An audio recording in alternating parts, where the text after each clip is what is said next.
Praise the Lord. The Lord's given me some specific words for our church for this coming year. I've been working around in the middle of the night for some reason, so excuse me for the dark circles under my eyes. So I saw 3 distinct pictures one night. It was 1 o'clock in the morning, actually, on the 26th. And the first picture was of a tree that's been cut. In the tree, you can see the growth rings. And there were 10 growth rings. This represents our church, remember this. There are 10 growth rings, and each of these rings kind of show the season and the conditions of the growth for the church, for the tree itself. Some were narrow, some were very faint, some had cracks and everything through it. And I saw the growth ring for this church for this coming year. And it's wider, it's more growth than ever before, but there is a little bit of a hairline crack in the middle of this ring. And this is just going to show us that we're not going to really have as much growth in numbers, but we're going to have growth, spiritual growth in this church. Better quality, lasting much longer and more growth than ever. But this crack that's come, it's just going to be a time this coming year that we're going to have a test of our faith. And we have to step out. And we have to step out. And we have to just believe and trust. And we will pass this test. And the next picture I saw, and the Lord emphasizes the word mature. Mature. And we've heard these things before, but He just wants me to re-emphasize. It was a picture of a mature tree. A mature tree with fruit. All kinds of fruit, but nothing that we can recognize. The fruit is something beyond we would even know upon this earth. And also on each of the fruit was a heart. It was a heart. And I just heard the words, the harvest of hearts. The harvest of hearts. The next picture I got was of a wheat field. For those of us who grew up in the prairies and been around wheat fields at harvest time, you can kind of tell towards the end when that deep golden color has come for harvesting. But towards the end it's white, almost white.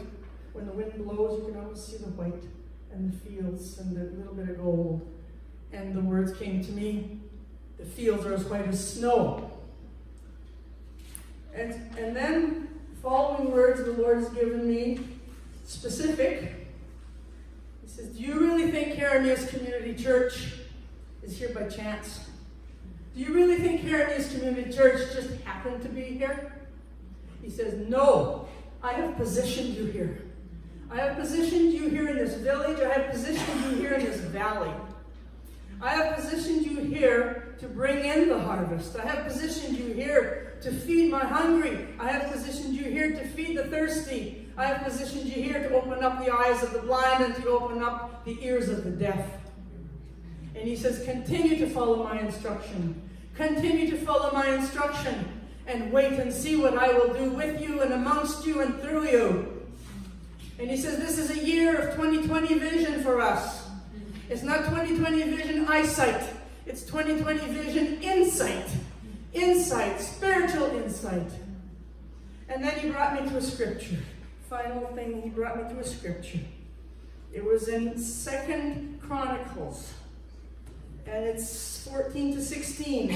My people, us, who are called by my name, will humble themselves and pray and seek my face and turn from their wicked ways, then I will hear from heaven, and I will forgive their sin and will heal their land.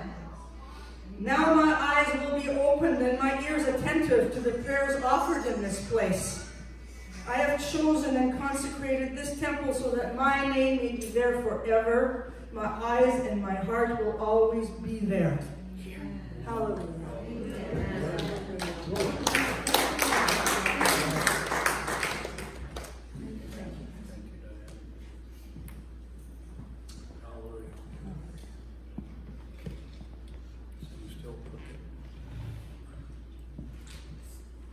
Well, when we dreamed up this idea, I thought this is either going to revolutionize church history as we've thus experienced it, or we're going to say, what were they thinking? Oh, but it's been good. Thank you very much. It's getting better. Last year was a year of some change. Stephen Trelenberg, who has been part of our leadership team for a bunch of years, have stepped down, and we thank them for their contribution. And Mike, we welcome him to the team and look forward to his wisdom and foolish humor and other things he brings to the table.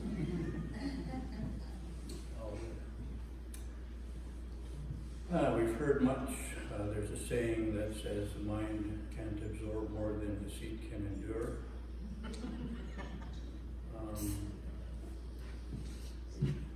But I do have some thoughts I'd like to convey as well. And my thoughts, I'll keep them brief.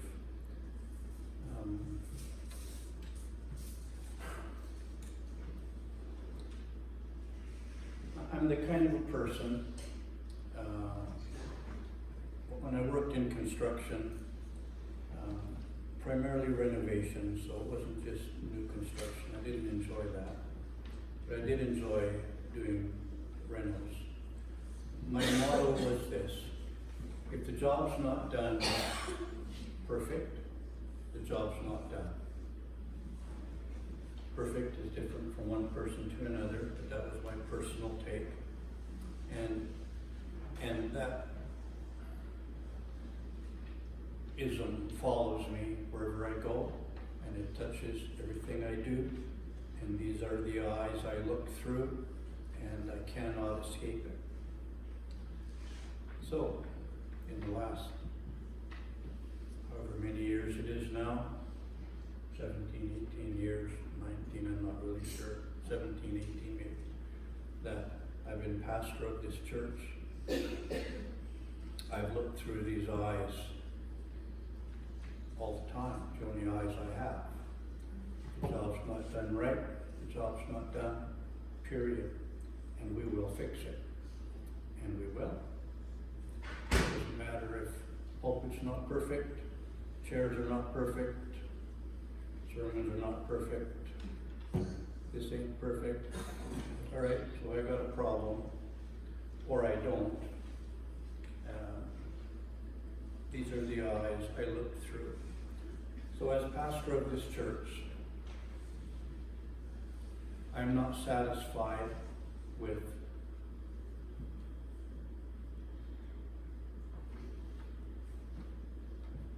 a shoddy job.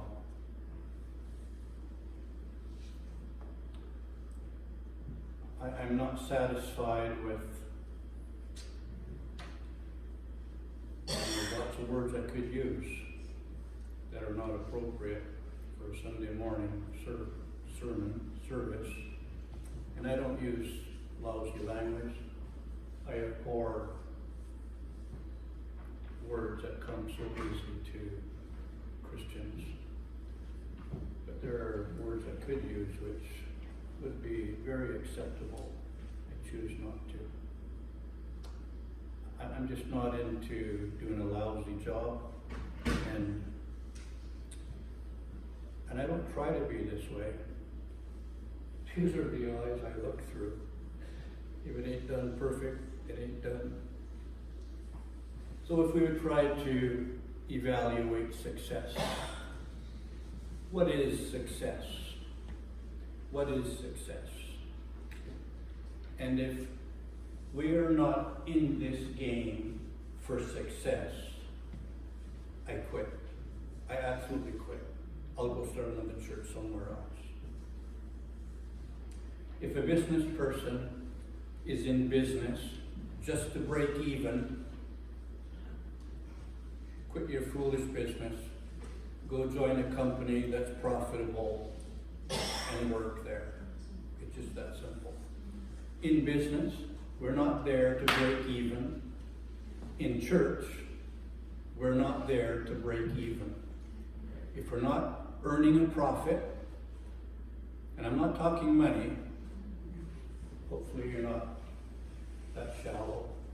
If we're not in this business to earn a large profit, something's wrong. Something's wrong. So how do we evaluate success? And what is success? Success. I like that illustration. She preached half my sermon. If that chair is filled, that does not speak of success.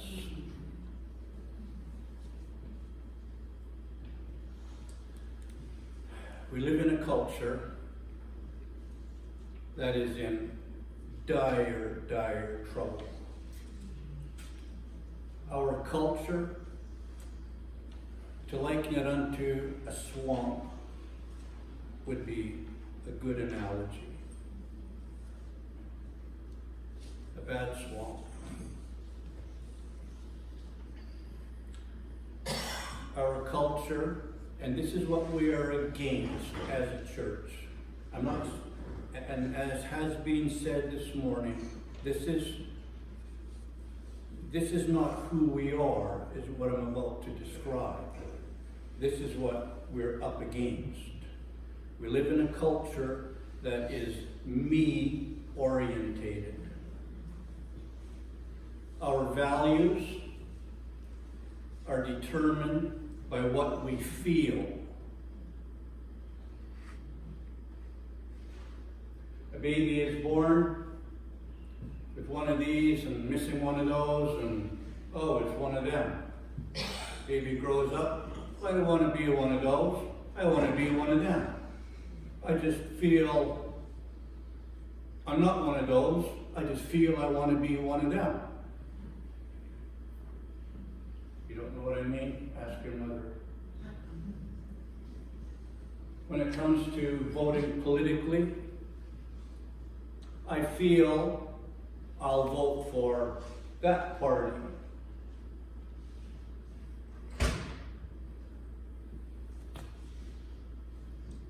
And that party got in one more time. I don't feel I have to go to church to be a Christian.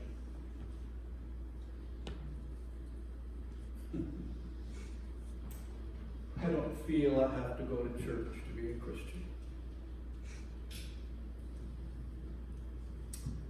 So if we stack our feelings, and this is as absurd and as ridiculous as a culture could become, to live by feelings as it applies to me as an individual.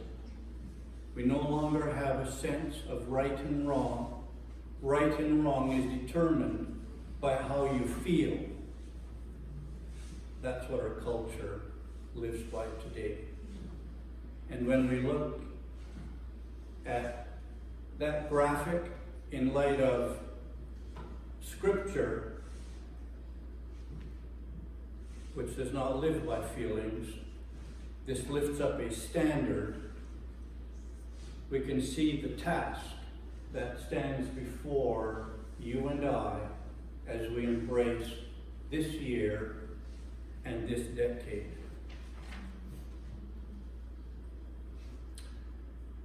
I would be delighted to take 70 of these feelers, and particularly the ones who say, I don't have to go to church to be a Christian.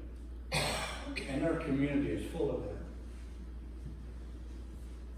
We're about 70 strong on a good day. We've hit 90 and better on bad days. I'd like to take 70 of these feelers, bring them in a room. Got some questions for you. How many people have you 70 feelers led to the Lord in the last year? How many of you feelers pray for the sick on occasion? How many of you feelers witness to people regularly? How many of you feelers, and do I need to go down the list more? The obvious answer is, no, we feelers don't do nothing. We just feel like we don't have to go to church on a Sunday.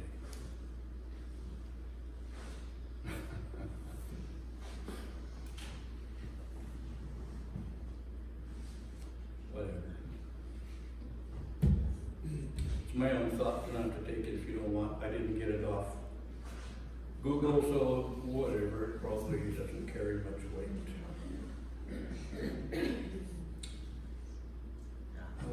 But since I'm on a rant, let me throw one more out there. Our culture, and this is what we're up against. Our culture says, well, I feel good about my decision. In light of there is no right and wrong. What's right for one person is wrong for another. What's wrong for one is right for another. There is no values, there's no ethics, there's just whatever I feel is kind of how it is. This feel-good ideology, mentality, coupled with, well, I feel peace about it. I just feel like I'm good, this is peaceful. Feeling good, feeling peaceful about something, independent of the values of Scripture, and I would shout this from every mountaintop in the country, independent of the values of Scripture is deception, utter deception. And this is our task as a church. And when I think of success, when I look through my eyes, if the job isn't done right, the job isn't done. I look through these eyes and I look at our community, I look at our culture, I look at what's happening in Victoria, I look at what's happening in Ottawa, in the political realms, and I know that our country, our culture is in deep, deep trouble. And we have to make a difference, starting here in this community and going beyond. And above all, I wish I had a voice that could address these issues from the top down. Oh yeah, wouldn't they love to hear what I got to say?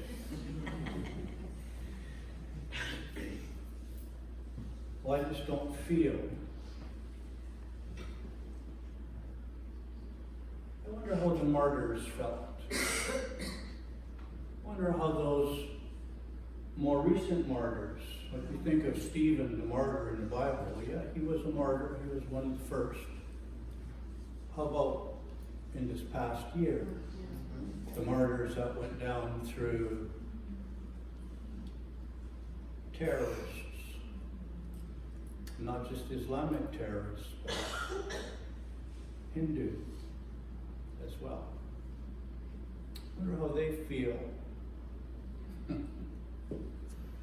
Well, I just feel like I want to die today. It feels so good.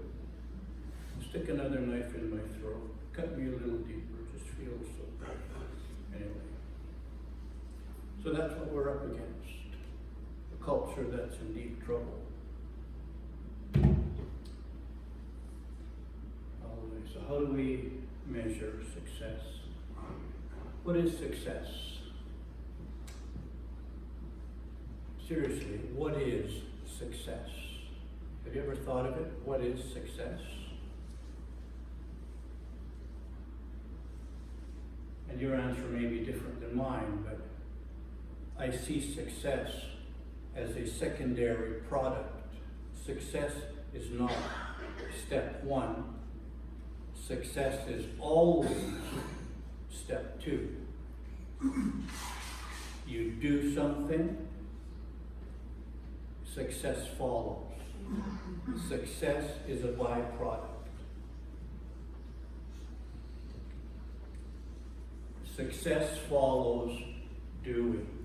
If there's no doing, there is no success.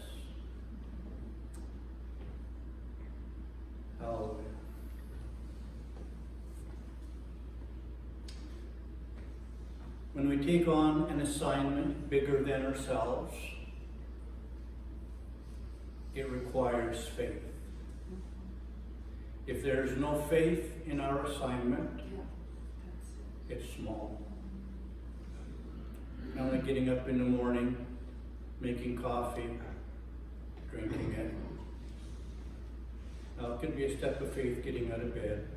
Okay, I'll give you that one. If our task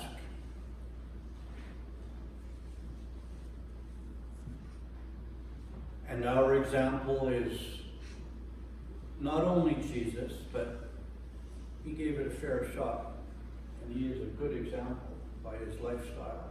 But the early Christians, the early disciples, and some in our own era as well.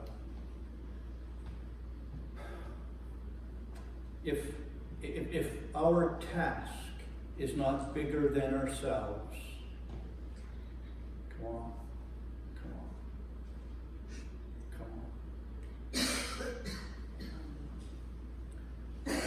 Acts 10:38, Jesus went about doing good, healing all that were sick and afflicted, and God was with him. Wow, that's powerful. God was with him. He went about doing good. I encourage that we would somehow have the capacity to do more good. I don't want to be driven. I know better than that. I don't want that we become more burdened, that the people who are doing something have to now do more. Please, I'm not going there. I know better than that. But to think that the people who are involved are the only ones who can be involved, no. And to think that the people who have something to bring to the table are all here, and that there might not be someone else out there who would have vision and something to contribute. Come on. We can easily get another 50 people in this hall, and Victory Hall could handle more. And after that, we can go to the high school. Feeling that, we'll just meet outside in a big field somewhere. Hallelujah.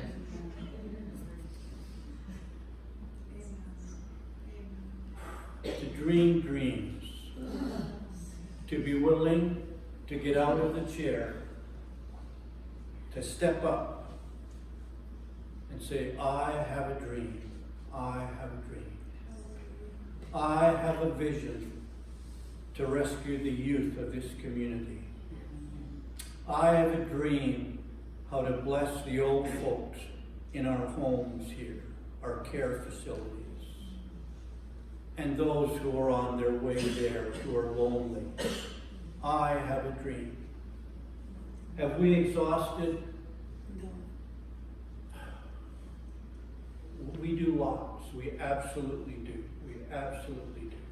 It's admirable what we as a small church do.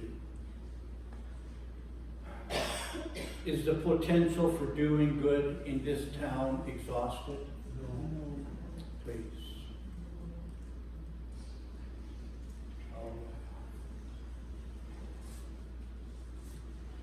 I sincerely believe that every person has a call on their life. Every person. I believe every person is gifted. Absolutely gifted. Some are uniquely gifted to lead. And some are uniquely gifted to assist the person who is leading. Absolutely. And both are equally valid and important. Both are. Both are. Jesus had a team around him. He wasn't just teaching these guys the do's and the don'ts. They were a part of the team. When he sat in John 4 at the well, the team went and got groceries. They had a treasurer, Judas. When he multiplied the food, the team handed the baskets out. Jesus had a team. And they made Jesus look good. Thank you very much. Paul had a team. Paul had a team. If we are going to embrace a task that is bigger than ourselves, we'll only accomplish it through a team. And if our tasks are so small that one person can do it,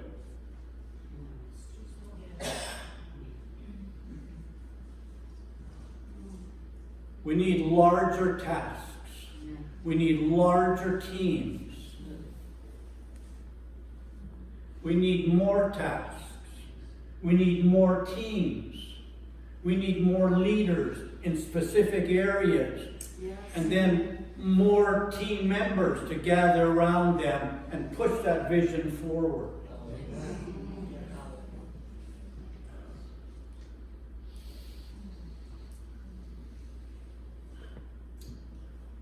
Hallelujah.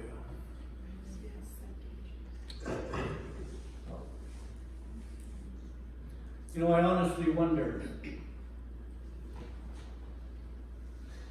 if the book of Revelation, that trip that Jesus laid on in churches,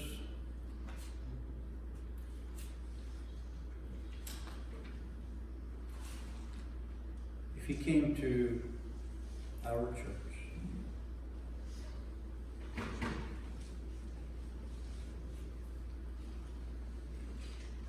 what trip would he lay on us?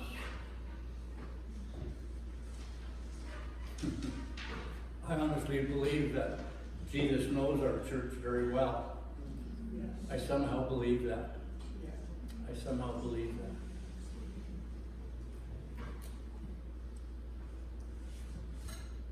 that. And my heart this morning is not to say, come on guys, get with the program. I'm not saying that at all. As pastor, I honestly am proud of my church family. I'm proud of it. And I know that we do way more than many big mega churches do per capita of people they have in their church than what we have in our church. I know that that's a truth, that's a fact. We do. And that's why I'm proud of this church family.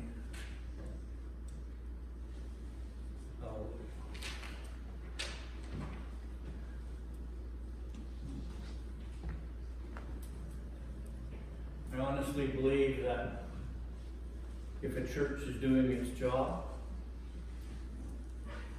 according to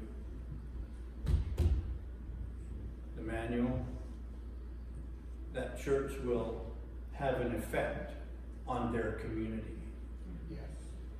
And I say that in view of what Jesus did.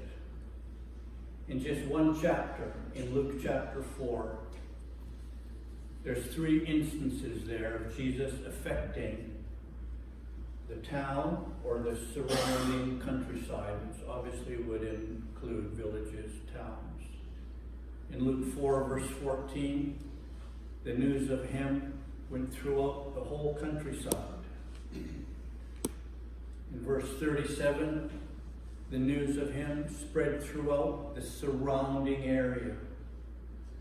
In verse 43, they tried to hang on to him, to stay there in that town.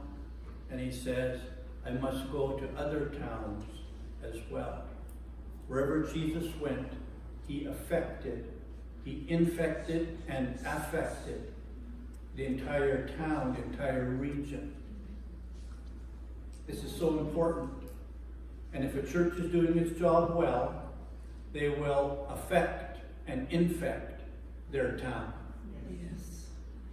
It's been said, if you want to know how good your church is doing, just pull up to a gas station, pretend you're a stranger in town and say, hey, is there any good churches around here?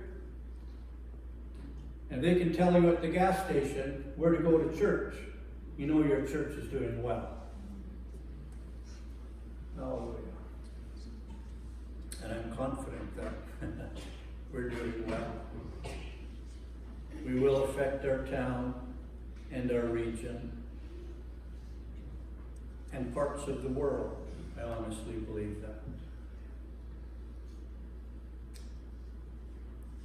Hallelujah. So I end with this.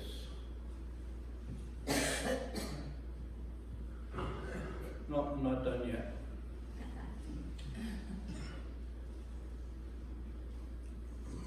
And for whatever reason, I've always had a heart for the person on the fringes. So I first met Mike, actually, many years ago, back in Chilliwack. If you don't know his story, ended up in our church by accident, actually.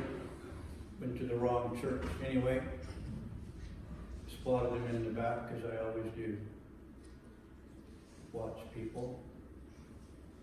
And so I speak to that person who thinks that I'll never qualify, I'll never measure up, I'll never amount to anything. Who cares about me? I'm a zero.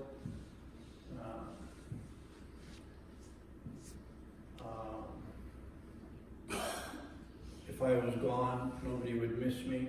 All that kind of stuff that bounces around in our head. I'm here to say to you and to everyone else listening who thinks they have it together but you're not doing nothing.